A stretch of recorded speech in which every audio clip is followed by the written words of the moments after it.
All right, so obviously in modern Western socionics, the function dichotomy that's got the most momentum is probably the one that's used in terms of people's practical application of the theory would be bold versus cautious. This would be what people find would be the easiest way to tell apart mirror types would be to basically go like, well, if we're comparing ILE to LII, people would tend to go, oh, well, this one's the ILE because they've got bold extrovert intuition, bold extroverted ethics, bold extroverted logic if we bring in the demonstrative function, and that, when juxtaposed to the LII, is quite stark, allegedly. But then if you look at other function dichotomies, if you go on like Wikisocion and see like kind of what was written by Augusta about, let's say, accepting versus producing and inert versus contact. So apparently, like, if we look at the ego block, the leading function is considered the accepting function, and the creative function is considered the producing function. And the leading is considered the inert function, and the creative is considered the contact function. So it seems like the reason Augusta named it the creative function was because it's obviously high dimensionality, it's valued, but on top of that, it's the producing function in the ego block. And it's the contact function. And what they wrote under the contact section on Wikisocion, it was saying at least contact, and I think this was specifically in relationship to the creative function, it was how we touch upon the environment. Creative function is ego's connection to the environment.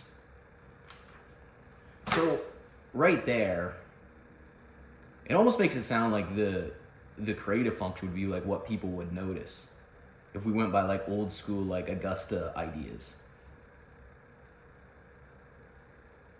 Now I know Jack renamed inert contact to stubborn versus flexible. Maybe he felt there was a contradiction with bold and cautious or something like that. He was trying to reconcile some sort of, because if you take all the different function dichotomies, like, I can see why someone might have to make adjustments in order to avoid a potential, not like an overt contradiction, but there are like some ones where it's like, if we, there's some soft contradictions potentially. So I can see maybe why he renamed inert contact as stubborn flexible. Now let's look at accepting producing. So the idea here was that Augusta apparently said that the accepting function was, I took some notes off Wikisocion. Look up function dichotomies, Wikisocion, if you want to look at this stuff as well. Accepting functions focus on obtaining a picture of reality. Producing functions create some sort of new product that is molded to the crosscut of reality obtained by the accepting function. So it's almost like the accepting function, even if we're talking about the ego block, is acting as kind of like this, as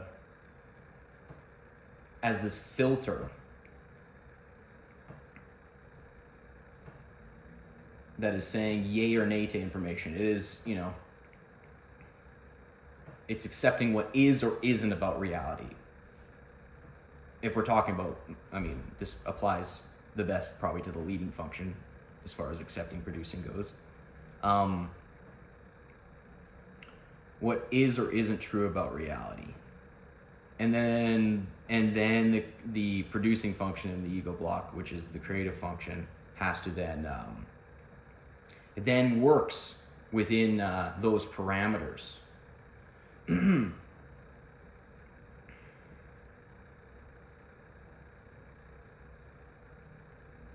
That part kind of fits with the bold cautious dichotomy too, in that basically the creative function would be cautious in that it can't really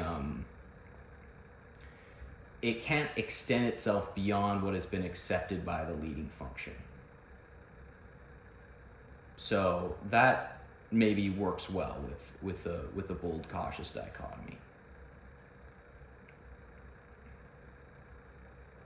But as far as like a energy allocation standpoint, because a lot of times when people talk about bold cautious, they're basically like saying, you know, the bold function is more like overt and, you know, basically the one making impacts. But with some of the stuff I just read, it was saying the creative is basically how you make contact with the environment. It's the one producing some sort of new information. You know, in that sense, if you look at it as like the leading function is this inert accepting function, it almost makes it sound more passive in that sense, and that the creative function is the one, you know, doing things, whereas the leading function is just, you know, accepting things. It's accepting what it, I mean, it's, you could say the leading function is the filter. It's the one saying yay or nay to things. So in that sense, it's the boss. But the one that's actually cranking stuff out is the producing function, the creative function in this case. So in that sense, would it really be like, you know, that isn't, in terms of how it would show up in the world, the picture they paint between the accepting producing dichotomy and the inert contact dichotomy in relation to the ego block is that the creative function would kind of be the one making impacts almost.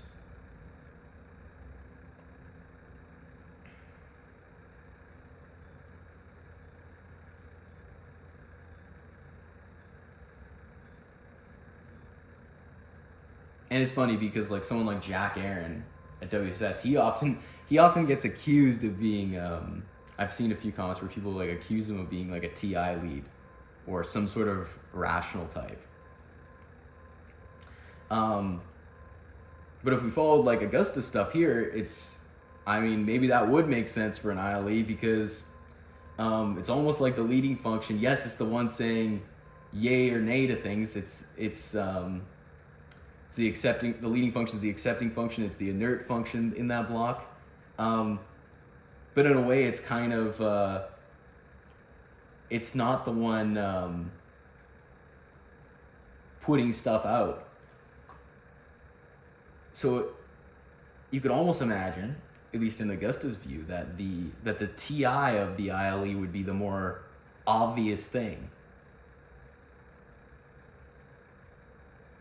Now, with that being said, it has to work within the realms of what has been accepted by the leading, but a third-party observer just watching a person doesn't know that that's what's going on in the brain. It's in terms of what they would actually observe. Supposedly, they would observe that, you know, the production, the contact through the means of introverted logic.